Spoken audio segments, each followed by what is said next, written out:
ময়নাতদন্ত হতে গেলে একটা ময়নাতদন্তের নিয়ম থাকে, যে একটা ওই রকমভাবে নৃশংস গণহত্যার আমি জানি না হয়েছিল কি না, সে দেহের এক্সরে করা উচিত এবং তার প্রত্যেকটা স্যাম্পল নমুনা নেওয়া উচিত এবং বডি রেখে দেওয়া উচিত, যে অন্যান্য পার্টস যেগুলো পাওয়া গেছিলো অন্যের ডিএনএর সঙ্গে মেলানোর জন্যে সেসব কিছু করা হয়েছে কিনা জানি না। উনি গিয়ে বললেন তাদেরকে যে এরকম হয়েছে, এটা খুব খারাপ, আমরা 10 লাখ টাকা দিতে পারি।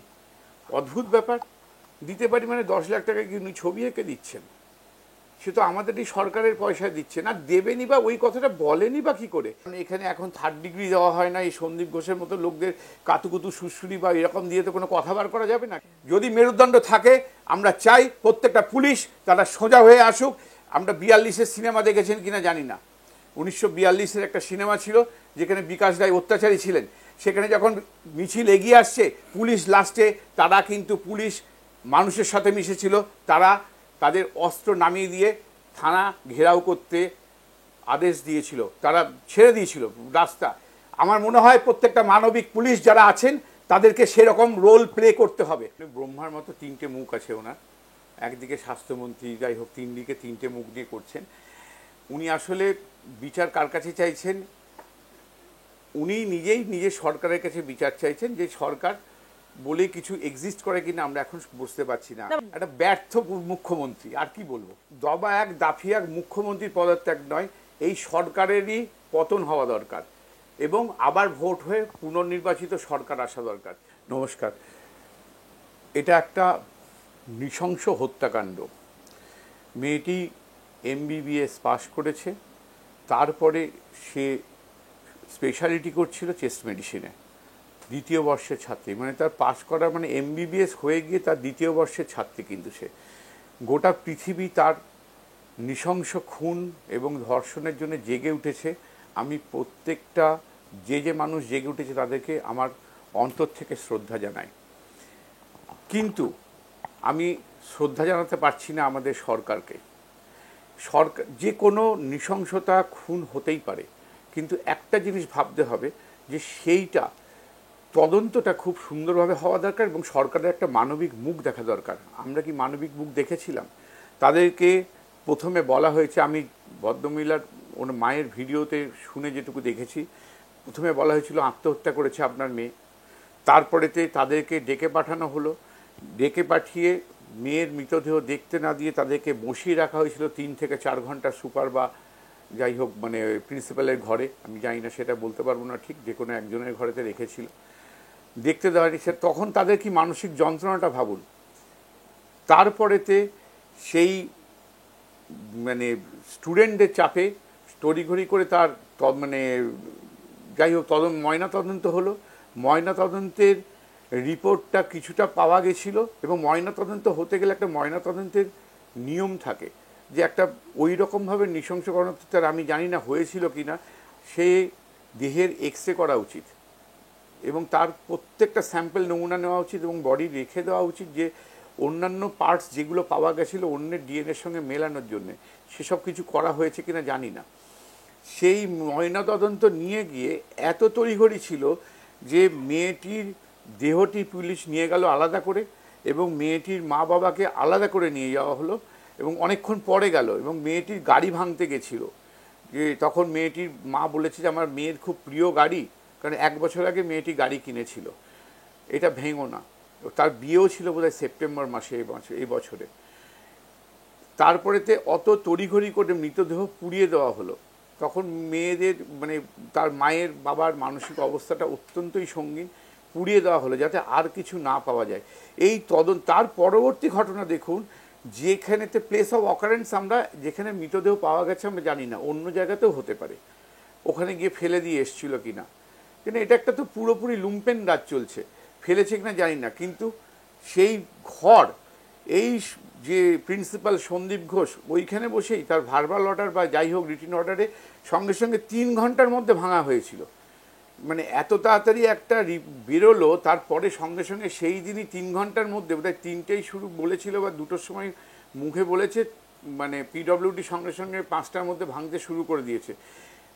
প্লেস অফ অকারেন্স আমরা জানি না, তো সেইগুলোকে এভিডেন্স ট্যাম্পারিংয়ের জন্য করেছে কিনা এটা লোকের মনে সন্দেহ জাগবেই।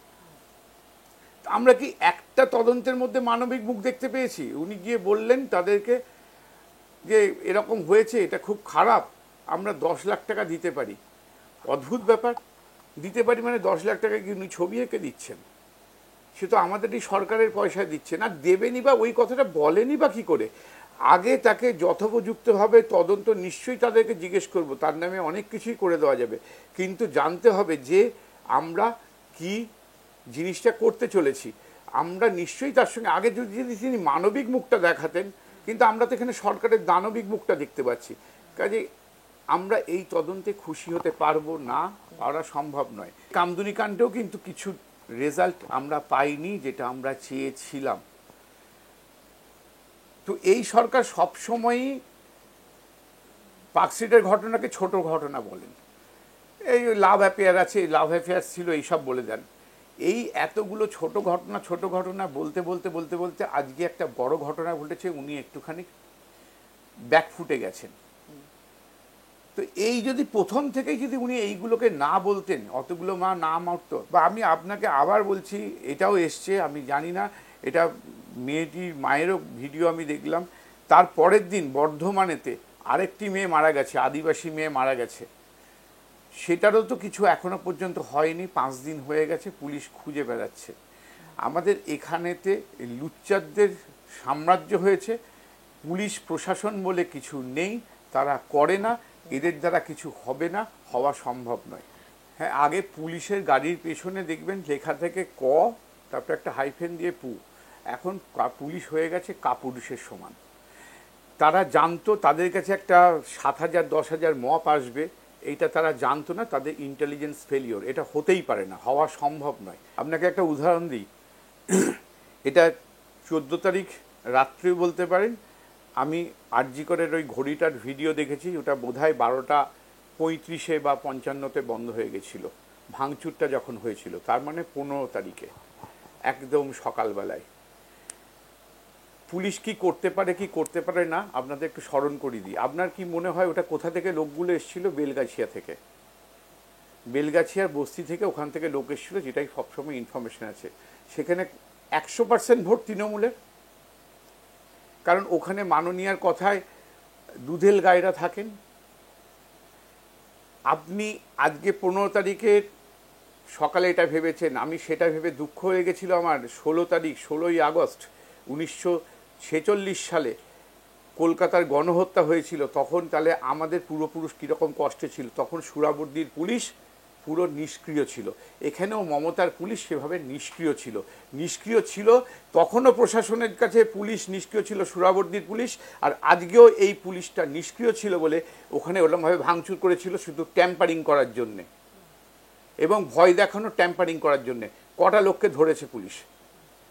কজনকে ধরেছে? পুলিশ প্রশাসনের মতো যদি কাজ না করে, এরকম ঘটনা আমরা দেখতেই থাকবো। আমরা এরকম ঘটনা দেখতে চাই না বলেই আজকে সমস্ত লোক মাটিতে মানে রাস্তায় নেমেছেন এবং প্রতিরোধ গড়ে তুলেছেন। আপনি পুলিশের ঘটনা দেখুন, ডার্বি ম্যাচ বন্ধ হয়ে গেল পুলিশ নাকি পাওয়া যাবে না বলে, আর মানে মোহনবাগান ইস্টবেঙ্গল মহামেডানের সমর্থকরা যখন মিছিল করলো, তখন পুলিশ প্রশাসনের কত পুলিশ দিয়েছিল রাস্তায়? তা কোথা থেকে এলো? তারা জানে না, কখনো নয়, এরা ইচ্ছাকৃতভাবে করছে। এরা করলে তদন্ত কোনো কিছু পাওয়া যাবে না, সম্ভব নয়। এখনও কতটা পাওয়া যাবে আমি জানি না, আমাদের ভারতীয় বিচারে কতটুকু পাওয়া যাবে আমি সত্যিই আমি খুব উদ্বিগ্ন, পাওয়া যাবে না। কারণ এখানে এখন 3rd ডিগ্রি দেওয়া হয় না, এই সন্দীপ ঘোষের মতো লোকদের কাতুকুতু সুশ্রুরি বা এরকম দিয়ে তো কোনো কথা বার করা যাবে না, কেন এরা একদম মানে পয়েন্ট ব্ল্যাঙ্ক, এরা খুব ভালোভাবে ক্রিমিনাল। যতগুলো আমি জিনিসটা দেখেছি, ওনার রেকর্ডটা হচ্ছে পুরো ক্রিমিনাল রেকর্ড। এদের কাছ থেকে কিছু পাওয়া কতটা সম্ভব আমি জানি না। হয়তো আজকে প্রশ্ন করবে, আবার 10 দিন পরে একই প্রশ্ন করবে, তখন হয়তো মিলিয়ে দেখবে। এইভাবে করতে গেলে তদন্ত দেরি হবে। তবে কলকাতা পুলিশ যথেষ্টভাবে তথ্য লোপাট করেছে, কাজে এই তথ্য লোপাট করেছেনই নিশ্চয়ই, না হলে পরে এই জিনিসগুলো করতো না এরা কখনো। এটা সাধারণ মানুষ মনে করছে, কাজেই মানুষ পথে নামবে। তথ্য লোপাট না করলে ওরা ভালো করে দিয়ে দিক সমস্ত তথ্যগুলো ভালো করে। কেন ঘর ভেঙেছে, প্লেস অফ অকারেন্স কোথায় ছিল কেউ তো জানে না। দেখুন, প্রথম কথা, আমাদের এখানেতে মাননীয় প্রধান বিচারপতি কলকাতা হাইকোর্টের যথেষ্ট তৎপরতার সাথে কেসটা সিবিআইকে দিয়েছেন। সুপ্রিম কোর্টে সুমোটো মামলা কেন করে নিয়ে গেল বা সুপ্রিম কোর্টে কিসের জন্য করেছেন, সুপ্রিম কোর্ট নিশ্চয়ই বলেছেন। আমরা এখনও সুপ্রিম কোর্টের দিকে তাকিয়ে থাকতে চাই, ওনারা কে বিচার দিচ্ছেন দেখার জন্যে, কারণ মামলাটা এখন হাইকোর্ট থেকে সুপ্রিম কোর্টে চলে গেছে। আমরা কিন্তু নজর ঘোরাবো না। ওনারা অনেক কিছুই আমরা শুনি, কানাঘুষ হই, অনেক কিছুই দেখি। ডিএ বাংলা দিনের পর দিন তারিখ পড়ে যাচ্ছে, প্রত্যেকটা মামলারই তারিখ পড়ে, কোনো সলিউশন হয় না। কি কারণে সুপ্রিম কোর্ট নিয়েছে, এখনো পর্যন্ত সুপ্রিম কোর্টের প্রতি শ্রদ্ধাবোধ আছে, কিন্তু সেটা কি কারণে নিয়ে গেল, এবং ওখানেতে ওই রকম ওই দুটো ওই কপিল সিব্বাল আর অভিষেক মনু সিংভি বোধহয় ছিল, এদের কাছে এরা কোনো সুবিধা করার জন্য নিয়ে গেল কিনা এটা আমাদের জানা নেই। নিশ্চয়ই আমরা আশা করব, আমরা তো আশায় বাঁচি, আমরা আশা করব সুপ্রিম কোর্ট ঠিক বার্তা দেবে, এটা যেন ডিএ মামলা মতো না হয়, বা এই সরকারি কর্মচারী মানে শিক্ষক নিয়োগের মামলার মতো না হয়। প্রথমে তো শুনেছি এটা আনন্যাচারাল ডেথ হিসেবে একটা দেখানো হয়েছিল, যেটা চোখে দেখলেই বোঝা যায় এটা একটা আনন্যাচারাল ডেথ নেই, খুন। অ্যাটলিস্ট খুনের মামলা রুজু করা উচিত ছিল, উচিত তো ছিলই। এটা সুপ্রিম কোর্ট প্রশ্ন তো কিছু তাকে তুলতেই হবে, এটা তো তুলেছেন, ভালো করেছেন, কিন্তু তার উত্তরটা কি পেয়েছি আজকে? যেটা সুপ্রিম কোর্টে আমরা দেখলাম কিছু গোল গোল গোল গোল কথা হয়েছে, সিআইএসএফ এর কাছে দিয়ে দিতে হবে সমস্তগুলো, তারাই আরজিকরটা দেখবে। শুধু তো আরজিকর নয়, প্রত্যেকটা কলেজে হতে পারে। সিআইএসএফ কে পরিচালনা করবে কে? সেন্ট্রাল বাহিনীর নির্দেশেই তো এখানে ভোট হয়েছিল, পরিচালনা করতে কারা? সিআইএসএফ কে এখানে ওখানে দাঁড় করিয়ে রাখবে, আসল অপরাধীরা খেলে যাবে, এটা তো হতে দেওয়া যাবে না। কাজে ওই টাস্ক ফোর্স গঠন করতে হবে। ওই সব কথাগুলো আমরাও এখানে বসে বসে বললেও যা হবে, ওই সুপ্রিম কোর্টের বিচারপতির মুখ থেকে শুনলেও একই জিনিসই হবে। আমাদের যথাযথ দেখতে হবে কি নিয়েছেন। সিআইএসএফ যেমন করতে হবে, আবার তো উনি নাকি রাতের সাথী বলে কোনো একটা পরিকল্পনা আমি শুনলাম, অদ্ভুত টাইপের, মানে জানি না, বুদ্ধিমান আছেন বটে, বুদ্ধিমতী, সরি, এটা আমি জানি না। তো এইটা আমাকে পুরোপুরি জানতে হবে যে তুমি কি করবে। তোমার সিআইএসএফ রাখলে কারা সেটা পরিচালনা করবে? ওই সন্দীপ ঘোষের মতো ওই কোরাপ্টেড লোকগুলোই যদি পরিচালনা করে, বা এখানকার পুলিশের কোনো বড় অধিকর্তা যদি করে, এইখানে পুলিশের কোনো ভরসা নেই। এদেরকে আমি মানুষ বলেই মনে করি না, আর এদের মেরুদণ্ডহীন। যদি মেরুদণ্ড থাকে, আমরা চাই প্রত্যেকটা পুলিশ তারা সোজা হয়ে আসুক। আমরা 42-এর সিনেমা দেখেছেন কিনা জানি না, 1942-এর একটা সিনেমা ছিল যেখানে বিকাশ রায় অত্যাচারী ছিলেন। সেখানে যখন মিছিল এগিয়ে আসছে, পুলিশ লাস্টে, তারা কিন্তু পুলিশ মানুষের সাথে মিশেছিল, তারা তাদের অস্ত্র নামিয়ে দিয়ে থানা ঘেরাও করতে আদেশ দিয়েছিল, তারা ছেড়ে দিয়েছিল রাস্তা। আমার মনে হয় প্রত্যেকটা মানবিক পুলিশ যারা আছেন তাদেরকে সেরকম রোল প্লে করতে হবে, আদারওয়াইজ ওয়েস্টবেঙ্গলকে বাঁচানোর কোনো সম্ভাবনা নেই। তাদের ঘরে মা, ছেলে, মেয়ে, বউ আছে, তারাও কিন্তু সাবধানে থাকবেন। চাকরি যেদিন আছে তারপরেই কিন্তু আপনার আর কোনো সম্মান নেই। আর সমাজের কাছে সম্মান কিন্তু আপনি যদি ঠিক মতো কাজ করেন, আমাদের কাছেও আপনার মুখে কোনো সম্মান থাকবে না। ব্রহ্মার মতো তিনটে মুখ আছে ওনার, একদিকে স্বাস্থ্যমন্ত্রী, যাই হোক, তিন দিকে তিনটে মুখ দিয়ে করছেন। উনি আসলে বিচার কার কাছে চাইছেন? উনি নিজেই নিজের সরকারের কাছে বিচার চাইছেন, যে সরকার বলে কিছু এক্সিস্ট করে কিনা আমরা এখন বুঝতে পারছি না। এই উনি কোনো কিছুই এককভাবে প্রত্যেকটা জিনিসে ওনার একটা বৈশিষ্ট্য রেখে যেতে চান। আপনার জানি না আপনার মনে আছে কিনা, যুক্তফ্রন্টের আমলে অজয় মুখার্জির জামা ছিঁড়ে দিয়েছিল, তখন বামফ্রন্ট না, তখন আপনার কমিউনিস্ট পার্টির সঙ্গে ওদের অ্যালায়েন্স ছিল, বাংলা কংগ্রেসের। তো অজয় মুখার্জির সঙ্গে এমন বিহেভ করা হয়েছিল বা উনি চালাতে পারছিলেন না, উনি ওনার নিজের সরকারের বিরুদ্ধেই অনশনে বসেছিলেন। এই ঘটনাটা আপনার হয়তো জানা নেই, যে অজয় মুখার্জি, তো উনিও নিজের সরকারের বিরুদ্ধে প্রতিবাদ করেছিলেন। ওয়েস্ট বেঙ্গলে একটাই হয়েছিল, তো উনি এটা আরও উনিও নিজের সরকারের বিরুদ্ধে প্রতিবাদ করছেন। কারণ প্রত্যেকে একজনই থাকবেন, উনি, ওনারও নাম থাকবে না স্বর্ণাক করে। আমার যেমন অজয় মুখার্জির নামটা মনে আছে, তো স্বাভাবিক উনি যখন মুখ্যমন্ত্রী ছিলেন, তো আরেকটা মুখ্যমন্ত্রী হিসেবে আমিও ওনার এই প্রতিবাদের জন্যে আমি ওনার নামটা মনে রাখবো, নিজের সরকারের বিরুদ্ধে নিজের প্রতিবাদ। এটা ব্যর্থতা ছাড়া কি বলবো, একটা ব্যর্থ মুখ্যমন্ত্রী, আর কি বলবো। দেখুন, এটা বলতে পারবো না, খেলা থাকতেই পারে। দফা এক, দাবি এক, মুখ্যমন্ত্রী পদত্যাগ, এটা আমার মনে হয় না খুব সঠিকভাবে এটা চলবে। মুখ্যমন্ত্রী পদত্যাগ করে কে হবেন? তার সেনাপতি? আমি জানি না কে করাচ্ছেন এটা। আমার দবা এক, দাফি এক, মুখ্যমন্ত্রীর পদত্যাগ নয়, এই সরকারেরই পতন হওয়া দরকার, এবং আবার ভোট হয়ে পুনর্নির্বাচিত সরকার আসা দরকার। কারণ হলে পরে তাদেরই থেকে আরেকজনকেও মুখ্যমন্ত্রী হবেন। তো কারণ ওদের মধ্যে তো ভালো লোক খুঁজে পাওয়াটাই খুব মুশকিল। আমরা কি ওনাকে পদত্যাগ করে আরেকজন অভিষেক ব্যানার্জিকে বসাতে চাইছি? সেটা তো আমিও মন থেকে মানবো না, আমার মনে হয় না ম্যাক্সিমাম লোকই সেটা মন থেকে মানবে।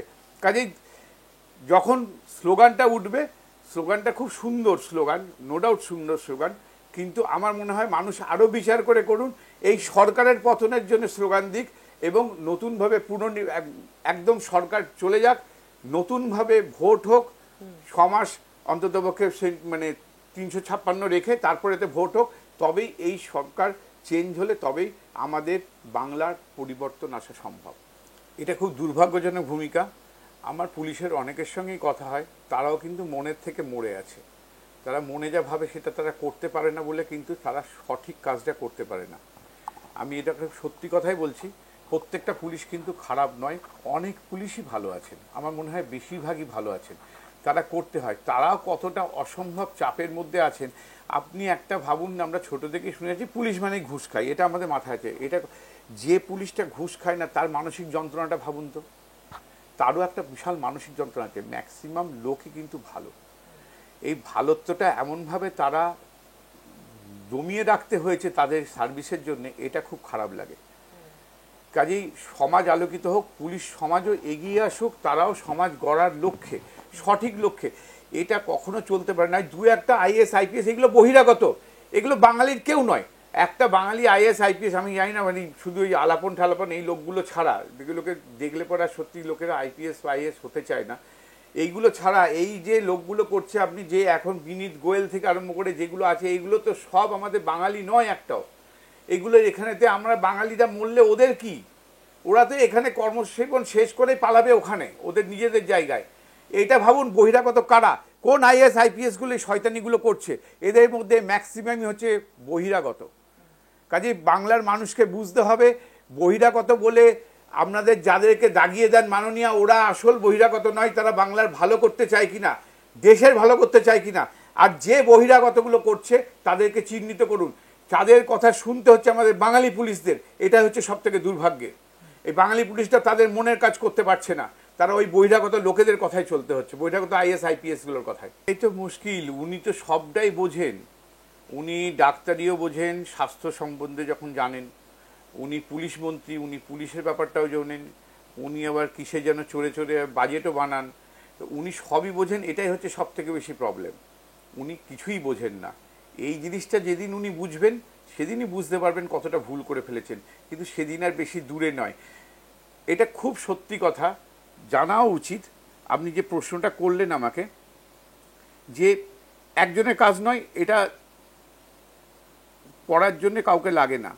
আমি আবার বলছি, আপনি একটা জিনিস আমাকে তার আগে একবার প্রশ্ন করলেন যে আইএস আইপিএস এরা খুব বুদ্ধিমান। আমার মনে হয় না এরকম কিছু। কিছু মানুষ সুযোগ পেয়েছেন, তারা করেছেন, যারা সুযোগ পাননি তাদের মধ্যে আছে। আমরা ছোটোবেলাতে ঈশপের গল্প পড়েছিলাম, আমরা রামকৃষ্ণের যে গল্পগুলো পড়ি, ওগুলোর মধ্যে কত সুন্দর সুন্দর বার্তা আছে।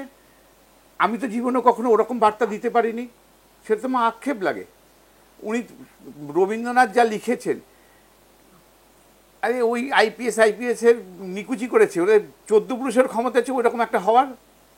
কাজে মানুষ প্রত্যেকেরই মাথা আছে, কে কীরকমভাবে খাটাবে প্রত্যেকেরই। যারাও এখন 20 টাকার চুল্লুতে দাঁড়িয়ে আছে, তারাও কিন্তু, যাদেরও মাথা আছে, তারা মাথাটাকে কাজে লাগায় না। আমরা সুযোগ পেয়েছি, করতে পেরেছি, আরেকজন সুযোগ পায়নি, পারেনি। এইটা কখনো ওইভাবে ভাববেন না। আমার ভাগ্যে ছিল যা, আমি তাই করেছি, আরেকজনের যে ভাগ্যে ছিল তাই করেছে। পুলিশ মন্ত্রী হয়ে বলার অধিকারই তো রাখেন না। এই কথাটা বলবে কে? এই কথাটা যিনি ইনভেস্টিগেশন করছেন তিনি কিছু বার্তা দেবেন, কিছু কথা বলবেন না, কোনো ইনভেস্টিগেশনের স্বার্থেই বলবেন না। আজকে যদি সিবিআই কিছু তথ্য পায়, সেটা কি ওপেন করবে নাকি অন্যদের সাবধান হওয়ার জন্য? কোনোদিনই করবে না। ওনারও বলার কোনো অধিকার নেই। একজনের করা ঘটনা নয়, এটা সব মানুষই বুঝতে পারছেন। উনি যতবার খুশি বলুন যে একজন একজন একজন, তাহলে পরে বাবা শুধু যদি একজন বলেন তাহলে কিন্তু লোকে শুয়ে শুয়ে চিন্তা করলে সেই একজনের কথাই মাথায় আসে কে অপরাধী আসল। মুখটা নামটা বললাম না। অত্যন্ত ভালো জিনিস। আমি সাধারণ এই আন্দোলনটা অরাজনৈতিক থাকাই সব থেকে ভালো, একদম অরাজনৈতিক সম্পূর্ণভাবে। ছাত্রদের প্রথম সারিতে আসতে হবে, এটা বিশেষত এটা করা দরকার আছে। দবায়াক দাফিয়াক মুখ্যমন্ত্রী পদত্যাগে আমার একটু আপত্তি আছে, কারণ আমাদের জানতে হবে তারপরে কে বসবেন। সেই সরকারটাই থাকলো, আরেকজনকে বসালো, আমরা কখনোই, যারা এই কথাটা বলছেন তারা নিশ্চয়ই এর পরবর্তী হিসেবে অভিষেক ব্যানার্জিকে চান না। আমি একবার ম্যাক্সিমাম লোকই চান না। তাহলে এই স্লোগানটাকে একটু চেঞ্জ করতে হবে। আমরা চাই সরকারটারই পতন, এই সরকারের পতন হোক, এবং তারপরেতে মানে আরও 356 হোক, তারপরেতে 6 মাস পরে বা 1 বছর পরে ভোট হোক, এবং সেখানেই বাংলার প্রকৃত পরিবর্তন আসবে। না হলে পরে কখনো হবে না। পচন যেখানে সরে গেছে, একদম ধরে গেছে রুট পর্যন্ত, সেখানে কিছু জিনিসকে সরাতেই হবে, না হলে পরে কোনো দিন হবে না। এই পুলিশ রেখে আর এই সরকার রেখে কোনো দিনই সরকারের পরিবর্তন করতে পারবেন না, পারবেন না, পারবেন না। এটা হওয়া সম্ভব না। কাদের ছাত্র যুবকে আমরা আবার বলছি, দাবি এক, দফা এক, মুখ্যমন্ত্রীর পদত্যাগ নয়, এই সরকারের পতন নিয়ে একটা কিছু স্লোগান ভালো করে ভাবুন এবং সেটা নিয়ে এগিয়ে চলুন। তারপরে কি হবে সেটা দেখা যাবে, ভবিষ্যতের জন্য রেখে দিন।